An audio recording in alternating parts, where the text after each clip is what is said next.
Hello students, I am Ashwini माटे। हमारा आज का टॉपिक है टाइप्स ऑफ डीसी जनरेटर का। इसके पहले वाली जो वीडियोस में थे हम लोग ने टाइप्स ऑफ डीसी जनरेटर के पूरे टाइप्स पढ़े थे, बट उसमें का हम लोग ने मेनली एक्सप्लेन किया था सेपरेटली एक्साइटेड जनरेटर। ठीक है, सेपरेटली एक्साइटेड जनरेटर हम लोग अच्छे से पढ़ चुके हैं। देन अभी हमारा जो नेक्स्ट टॉपिक है वो है सेल्फ एक्साइटेड जनरेटर। ठीक है, कौन सा टॉपिक है हमारा? Self excited generator. तो सेल्फ एक्साइटेड जनरेटर के बारे में हम लोग आज पढ़ाई करेंगे। सेल्फ एक्साइटेशन का मतलब क्या? मैंने एक्साइटेशन का मतलब आप लोगों को पहले भी बता चुकी हूँ। एक्साइटेशन का मतलब क्या कि अगर हमारी फील्ड वाइंडिंग को फ्लक्स तैयार करना है तो उसके लिए करंट उसको चाहिए, उसके बिना वो फील्ड को एक्साइट नहीं कर सकते, यानी फील्ड फ्लक्स तैयार नहीं कर सकते। तो सेपरेटली एक्साइटेड जनरेटर में क्या बात थी कि वो अपना फ्लक्स तैयार करने के लिए बाहरी सोर्स का उपयोग करता था, जैसे उसको हम लोग बैटरी सप्लाई या अदर किसी भी सप्लाई से हम लोग उसको फील्ड को एक्साइट करता था। अब हमारा जो स्टडी है कि बाहरी अगर हम लोग देते हैं तो ऑब्वियसली बात है वो खर्चे में ज्यादा आएगा और हम उसको हमें पुराएगा नहीं। तो इसलिए नेक्स्ट ऑप्शन आता है कि हमारा जनरेटर खुद की फील्ड को खुद एक्साइट करे, बाहर का किसी भी सोर्स का उपयोग ना करे। ठीक है, तो ऐसे जनरेटर जो अपनी फील्ड को खुद एक्साइट करते हैं, यानी अपने फील्ड की जो फ्लक्स है वो खुद तैयार करते हैं, ऐसे जनरेटर को हम लोग बोलेंगे सेल्फ एक्साइटेड जनरेटर। क्या बोलेंगे हम लोग? Self excited generator. तो सेल्फ एक्साइटेड जनरेटर में के मेनली 3 टाइप थे, हम लोग जैसे पहले वाले लेक्चर में पढ़ चुके हैं। सीरीज डीसी जनरेटर, देन है हमारा शंट डीसी जनरेटर, और तीसरा हमारा आता है compound DC generator. Compound DC generator के दोबारा 2 टाइप थे, एक था लॉन्ग शंट और दूसरा था शॉर्ट शंट। लॉन्ग शंट और शॉर्ट शंट के दोबारा 2 टाइप थे। लॉन्ग शंट में जैसे बात करें तो एक कम्युलेटिव था और देन दूसरा डिफरेंशियल था। दोबारा शॉर्ट शंट में आता है कम्युलेटिव एंड दोबारा डिफरेंशियल। ठीक है, तो अभी हम लोग आज का जो हमारा वीडियोस है इसमें हम लोग पढ़ाई करेंगे डीसी सीरीज जनरेटर की और डीसी शंट जनरेटर की। समय बाद हम लोगों को कि आज के हमारे टॉपिक में हम लोग 2 वीडियोस को करने वाले हैं कवर, एक डीसी सीरीज जनरेटर और दूसरा आता है हमारा डीसी शंट जनरेटर। और नेक्स्ट वीडियो में हम लोग पढ़ेंगे कंपाउंड जनरेटर के बारे में। ओके स्टूडेंट, तो आप लोगों को सेल्फ एक्साइटेड जनरेटर का मतलब समझा कि सेल्फ एक्साइटेड जनरेटर यानी क्या? ऐसा जनरेटर जो खुद की फील्ड एक्साइट करने के लिए बाहरी किसी सोर्स का उपयोग नहीं करता है, वो खुद का खुद फील्ड को तैयार करता है। तो होता क्या है, फॉर एग्जाम्पल मैं आपको सिंपल भाषा में बताती हूँ आपको। जैसे हमारे ये स्टेटर था, ठीक है, स्टेटर के ऊपर पोल रखे हुए हैं, ठीक है, पोल के ऊपर ये वाइंडिंग थी, ठीक है, मैं आपको रफली बता रही हूँ। अब ये फील्ड को हम लोगों ने एक्साइट करने के लिए बाहर का सोर्स अगर लेते हैं तो उसको हम लोग क्या बोलेंगे? Separately excited generator. लेकिन हमारा, मैंने कहा कि हमारा आर्मेचर क्या करना चाहिए? खुद का खुद तैयार करना चाहिए, यानी सेल्फ एक्साइट होना चाहिए, यानी बाहर किसी भी सोर्स का उसने उपयोग नहीं करना चाहिए। उसने अपने फील्ड को फ्लक्स तैयार करने के लिए करंट जो उसको चाहिए वो करंट कैसे देना चाहिए? उसने खुद का खुद देना चाहिए, बराबर। तो उसको हम लोग बोलेंगे सेल्फ एक्साइटेड जनरेटर। अब सेल्फ एक्साइटेड जनरेटर में क्या होता है कि हम लोग का जो फील्ड होता है, इस फील्ड को हम लोग आर्मेचर के साथ कनेक्ट करते हैं। किसके साथ कनेक्ट करते हैं? आर्मेचर के साथ। इसका मतलब क्या है कि हम लोग फील्ड वाइंडिंग और आर्मेचर वाइंडिंग को आपस में जोड़ेंगे। अब जोड़ने के अलग अलग तरीके, एक तो चाहे आप इन दोनों को सीरीज में कनेक्ट करो, अगर आप इन दोनों को सीरीज में कनेक्ट करते हो तो वो बन जाता है सीरीज डीसी जनरेटर, ठीक है, डीसी सीरीज जनरेटर आपका। अगर आप आर्मेचर को और फील्ड वाइंडिंग को अगर पैरेलल में कनेक्ट करते हो तो वो बन जाता है डीसी शंट जनरेटर। कौन सा बन जाता है? DC shunt generator. लेकिन अगर आप तीसरा, जैसे तीसरी बात करते हैं, अगर हम लोगों ने कहा कि अगर हम लोग ने फील्ड वाइंडिंग और हमारा जो आर्मेचर है उसको अगर हम लोग ने क्या में कनेक्ट किया?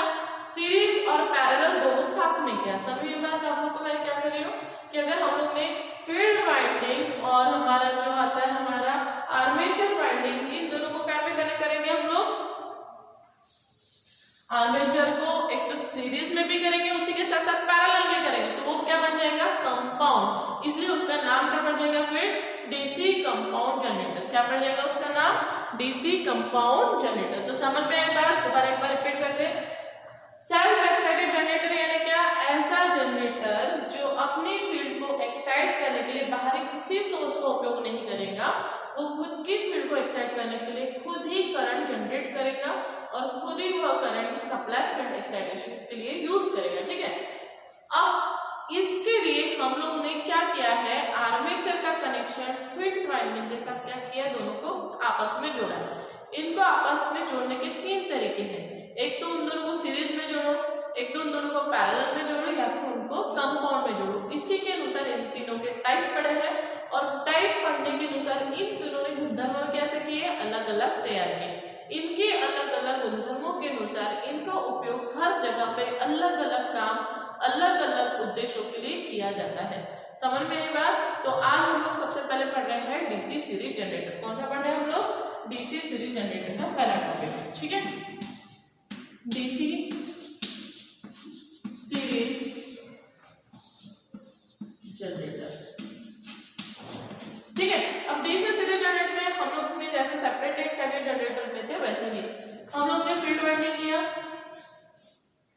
ठीक है। उसको हम लोग ने किसके साथ कनेक्ट किया, आर्मेचर के साथ। काइंड से कनेक्ट किया आर्मेचर के साथ। सॉरी, हमारी डायग्राम गलत बनी है।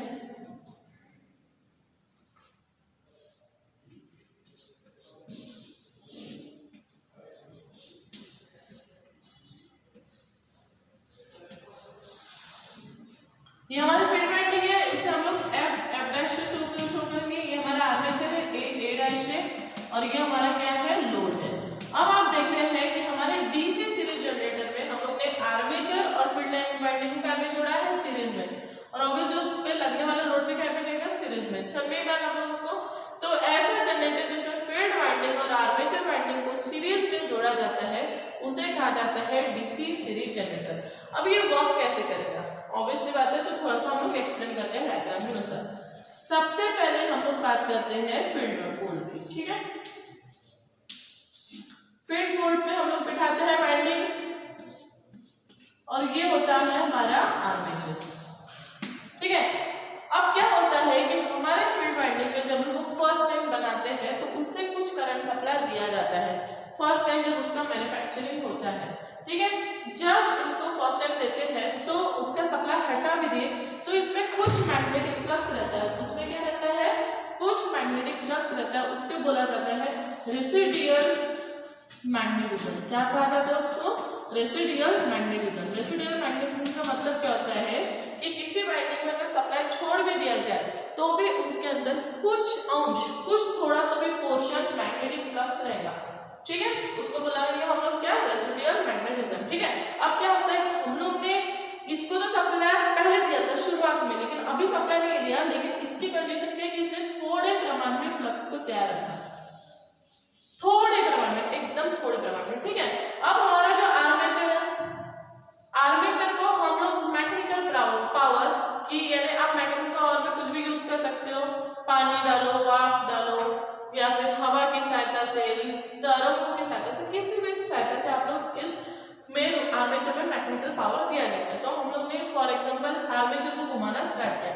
जब आर्मेचर ने घुमा तो हमारा जो नियम है, कौन सा नियम, Faraday's law of electromagnetic induction. कौन सा नियम है, Faraday's law of electromagnetic induction. वो क्या कहता है कि अगर हमारा जो मैग्नेटिक फ्लक्स में अगर किसी भी कंडक्टर को घुमाया जाए तो वो कंडक्टर क्या करता है, उस फ्लक्स को कट करता है, और जैसे ही वो फ्लक्स को कट करेगा तो किसके अंदर, कंडक्टर के अंदर ईएमएफ तैयार होता है, यानी करंट फ्लो होता है, ठीक है। तो सेम प्रोसेस यहाँ पे होगी, हमारे इसने थोड़ा सा फ्लक्स तैयार किया था, अब आर्मेचर को क्या कर रहे हैं हम लोग, घुमा रहे हैं। क्यों घुमा रहे हैं, ताकि वो इस फ्लक्स को क्या कर सके, कट कर सके। क्या कर सके, कट कर सके, क्योंकि वो जब तक कट नहीं करेगा इसके अंदर ईएमएफ तैयार होगा क्या, नहीं होगा, ठीक है। तो अब ये जो मेरा आर्मेचर है, जब हम उसको रोटेट कर रहे हैं, घुमा रहे हैं, तो वो क्या करता है, इस फ्लक्स को कट करता है और इसके अंदर थोड़ा सा ईएमएफ तैयार कर रहा है। थोड़ा सा क्यों कर रहा है, क्योंकि उसको मिलने वाला फ्लक्स की वैल्यू कितनी थी स्टार्टिंग में, थोड़ी सी थी। अब इसने थोड़ा सा ईएमएफ तैयार किया, इसका मतलब इसमें से थोड़ा सा करंट बहा।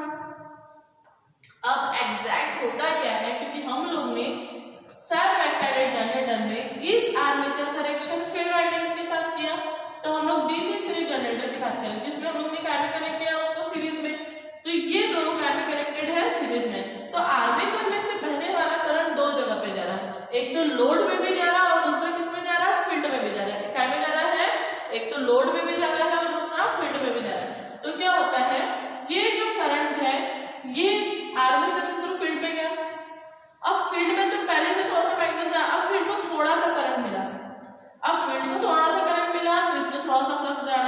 दिया। अब इसने थोड़ा सा फ्लक्स बढ़ाया और क्योंकि आर्मेचर तो मेरा घूम रहा था तो आर्मेचर ने फ्लक्स को ज्यादा कट किया। अब आर्मेचर ने फ्लक्स को ज्यादा कट किया तो यहाँ पे ईएमएफ भी कैसा हो गया, थोड़ा सा ज्यादा तैयार हो गया, लेकिन ईएमएफ की वैल्यू बढ़ी। अब ईएमएफ की वैल्यू बढ़ी तो दोबारा क्या हो गया, यहाँ पे तैयार होने वाला करंट की भी वैल्यू बढ़ी। अब यहाँ पे करंट की वैल्यू और बढ़ी। अब ये करंट जो फ्लो हो रहा दोबारा फील्ड पोल में गया, यहाँ पे वाइंडिंग पे गया। अब इस वाइंडिंग में दोबारा फ्लक्स को बढ़ाया, ठीक है, ये फ्लक्स के वाइंडिंग फ्लक्स बढ़ाया। अब आर्मेचर ने दोबारा उस फ्लक्स को काटा और यहाँ पे करंट की वैल्यू दोबारा बढ़ गई। तो ये प्रोसेस चल रही है कि फ्लक्स बढ़ रहा, आर्मेचर घूम रहा, आर्मेचर ईएमएफ को कट कर रहा, करंट ज्यादा तैयार कर रहा और दोबारा किसको दे रहा है, फील्ड को। तो ये प्रोसेस कंटिन्यूस चलती है, बट कंडीशन क्या है, हमारा इलेक्ट्रोमैग्नेट का यानी हमारे फील्ड में तैयार होने फ्लक्स का कि वो एक कंडीशन तक ही फ्लक्स को मैक्सिमम रख सकता है, उसके ऊपर नहीं। उदाहरण के लिए अगर हम लोग फुग्गा लेते हैं, ठीक है, एक बलून लेते हैं, तो जितनी उतनी कैपेसिटी होगी उतना ही उसको घुमाओ फुलाओगे आप लोग, यानी हवा ब्लो करोगे। अगर उसकी कैपेसिटी नहीं है तो आप उसमें हवा ज्यादा डाल सकते हो क्या, नहीं। तो सेम ये है कि इस फील्ड पोल में जो वाइंडिंग है और इनके टर्न्स के अनुसार जितनी उनकी कैपेसिटी फ्लक्स तैयार करने की वो उतना ही फ्लक्स रहेगी, क्योंकि ये तो कंटिन्यू प्रोसेस चल रहा था। ये फ्लक्स बढ़ रहा था, आर्मेचर करंट तैयार कर रहा था ज्यादा, दोबारा करंट बढ़ा, तो ये कंटिन्यू चल रहा था। इसका मतलब क्या मेरे फील्ड पोल में बहुत ज्यादा फ्लक्स तैयार करना चाहिए क्या, नहीं, ऐसा होता नहीं है। इसकी एक कंडीशन होती है, एक पॉइंट होता है, उस पॉइंट के बाद भले इसको करंट को कितना भी ज्यादा बढ़ा के दे दो, ये फ्लक्स आगे बढ़ाएगा नहीं, क्योंकि ये इसकी उतनी लिमिट थी, ठीक है। अब ये फ्लक्स ने क्या किया, अपनी लिमिट कंडीशन में पहुंच गया, एक कांस्टेंट कंडीशन में पहुंच गया। अब ये कांस्टेंट फ्लक्स है तो दोबारा तुम्हारा आर्मेचर कांस्टेंट ये ईएमएफ को कट कर फ्लक्स को कट करेगा, तो यहाँ पे तैयार होने वाला फ्लक्स भी कैसा होता है, कांस्टेंट रहता है, यानी अब कोई चेंज होगा नहीं। समझ में आया? तो इसका मतलब क्या है कि मेरा अब ईएमएफ भी प्रॉपर तैयार हो रहा, फ्लक्स के लिए मुझे बाहर से किसी की सप्लाई लेने की जरूरत नहीं पड़ी, यानी मेरे जनरेटर ने खुद के लिए तैयार लगने वाला फ्लक्स खुद का खुद तैयार किया और जितना मुझे रेटेड करंट चाहिए था, जितना मुझे रेटेड वोल्टेज चाहिए था, वो भी पूरा का पूरा बड़े ही प्रॉपर्ली उसने दिया। समझ में आप लोगों को? तो इसे कहेंगे हम लोग डीसी सीरीज जनरेटर। तो ये प्रोसेस एकदम मैंने आप लोग को सिंपल भाषा में इसलिए बताया ताकि आपको इजीली समझ सके, ठीक है। समझ आप लोग की बात? तो ऐसा जनरेटर जिसमें आर्मेचर और फील्ड वाइंडिंग को क्या में जोड़ा जाएगा, सीरीज में जोड़ा जाएगा, उसको बोलेंगे हम लोग सीरीज डीसी सीरीज जनरेटर। इसमें भी हमको तीन गुणधर्म पढ़ने हैं। आर्मेचर में तैयार होने वाला करंट कितना, तो भैया आर्मेचर में जो करंट तैयार हो रहा वो लोड को भी मिल रहा और वही फील्ड को भी मिल रहा, क्यों, क्योंकि तीनों सीरीज में है, बराबर। तो IA equal to IF equal to IL, बराबर, क्योंकि आर्मेचर में मिलने वाला लोड दोनों जगह जा रहा है, एक तो लोड में भी जा रहा है और एक तो फील्ड में भी जा रहा है, इसलिए IA equal to IF equal to IL, पहला पॉइंट, ठीक है। देन दोबारा सेकंड पॉइंट हमारा आता है कि आर्मेचर में तैयार होने वाला ईएमएफ लोड में मिलने वाले वोल्टेज के समान है क्या, तो ये समान नहीं है, क्योंकि इनके बीच में क्या होते हैं, ड्रॉप होते हैं। तो पहला जैसा हम लोगों ने सेपरेटली एक साइड में पढ़ा था कि उसमें ड्रॉप कहाँ पे होता था, आर्मेचर में होता था, क्योंकि आर्मेचर में भी रेजिस्टेंस था, लेकिन अब फील्ड भी उसके साथ कनेक्टेड है। इसका मतलब आर्मेचर में तो ड्रॉप होगा ही होगा, उसी के साथ किसमें भी ड्रॉप होगा, फील्ड में भी होगा। तो अभी हमें दोनों जगह के ड्रॉप लिखने पड़ेंगे, एक वोल्टेज ड्रॉप इन आर्मेचर और एक वोल्टेज ड्रॉप इन फील्ड। फिर उसके बाद बचा हुआ वोल्टेज हमको टर्मिनल पे मिलेगा। समय में बात जैसे मैं तुम लोग को पढ़ाती हूँ तो मैंने जितना पढ़ा उतना तुम कभी आउटपुट देते हो क्या, नहीं, क्योंकि तुम्हें कैपेसिटी होती है कि तुम उसको क्या करते हो, छोड़ देते हो, कंज्यूम कर देते हो। वैसे ही हर मशीन में जितना इनपुट दिया उतना आउटपुट कभी नहीं देती है, क्योंकि उसके बीच में क्या होते हैं, लॉसेस होते हैं, ड्रॉप होते हैं। वैसे ही जब आर्मेचर वोल्टेज तैयार करता है तो टर्मिनल पे मिलने वाला वोल्टेज समान नहीं होता, क्योंकि बीच में जितना भी सामान आएगा वो वोल्टेज क्या करते जाएगा, कंज्यूम करते जाएंगे, कंज्यूम यानी ड्रॉप करते जाएंगे।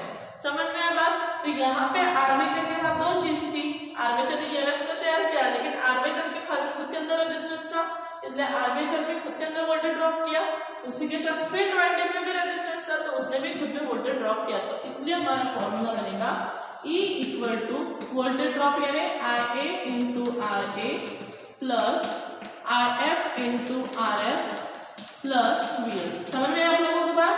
यानी हमने क्या पढ़ा कि आर्मेचर दोनों वोल्टेज ड्रॉप के हम लोग ने स्टडी किए, ठीक है।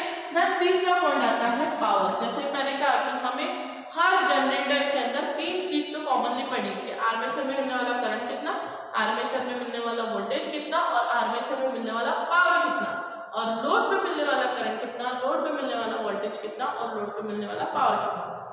बराबर, दो पॉइंट समझा आप लोगों को। अब आती है तीसरे पॉइंट की बारी, ठीक है। अब हम लोग किसकी बात करते हैं, पावर की बात करते हैं।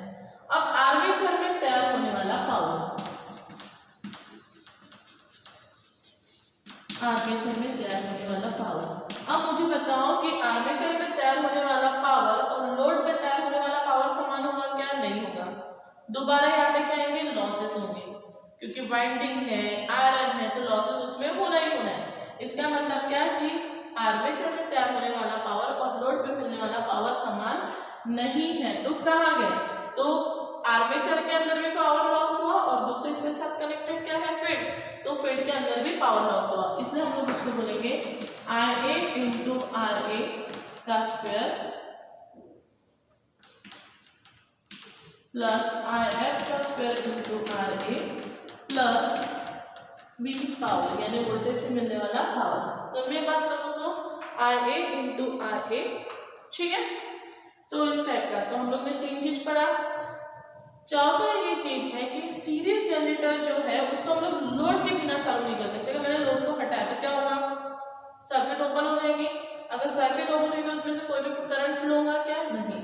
इसका मतलब क्या कि डीसी सीरीज जनरेटर को अगर आपको चालू करना है तो आपको किसके साथ चालू करना पड़ेगा, उसको लोड के साथ। किसके साथ चालू करना पड़ेगा आपको, लोड के साथ। चौथा पॉइंट, ठीक है। सेकेंड थिंग, अगर मेरा लोड बढ़ेगा, क्या होगा, लोड बढ़ेगा तो ये करंट भी उतने प्रमाण में वो तैयार करेंगे, यानी जितना लोड बढ़ेगा उतना करंट भी बढ़ेगा। कंसेप्ट क्लियर आप लोगों को, यानी जो करंट में चेंज होगा किसके अनुसार चेंज होगा, लोड के अनुसार। इसलिए डीसी सीरीज जनरेटर का उपयोग जैसे हमको आर्क लैंपिंग करना है, ठीक है, लाइन पे जहाँ पे वोल्टेज ड्रॉप होता है तो एज हमको उसको वोल्टेज ड्रॉप को अगर भरना है तो एज अ बूस्टर के रूप में भी हम लोग इसका उपयोग करते हैं। तो डीसी सीरीज जनरेटर का कंसेप्ट समझा आप लोगों को। डीसी सीरीज जनरेटर में करंट की वैल्यू सेम है, वोल्टेज मिलता है लेकिन फील्ड में भी ड्रॉप होता है और आर्मेचर में भी ड्रॉप होता है। दान उसके साथ क्या बोला मैंने कि उसमें मिलने वाला आर्मेचर का पावर और लोड पावर समान नहीं होता, क्योंकि आर्मेचर भी पावर लॉस करता है और फील्ड भी पावर लॉस करता है, ठीक है। उसी के साथ साथ डीसी सीरीज जनरेटर को हम लोग बिना लोड के चालू नहीं कर सकते हैं। अगर आपको इसको चालू करना है तो लोड के साथ ही चालू करना पड़ेगा, और ये लोड के अनुसार करंट की वैल्यू कैसे करता है, कम ज्यादा कर सकता है। इसलिए हम इसका उपयोग आर्क लैंप और उसी के साथ साथ जहाँ पे हमको लाइन में वोल्टेज ड्रॉप है और उस वोल्टेज ड्रॉप को भरना है तो एज अ बूस्टर के रूप में भी इसका उपयोग करते हैं। तो आई होप कि आपको डीसी सीरीज जनरेटर का समझ में गया होगा। तो एक बार आप ये फॉर्मूले को थोड़ा सा देख लीजिए।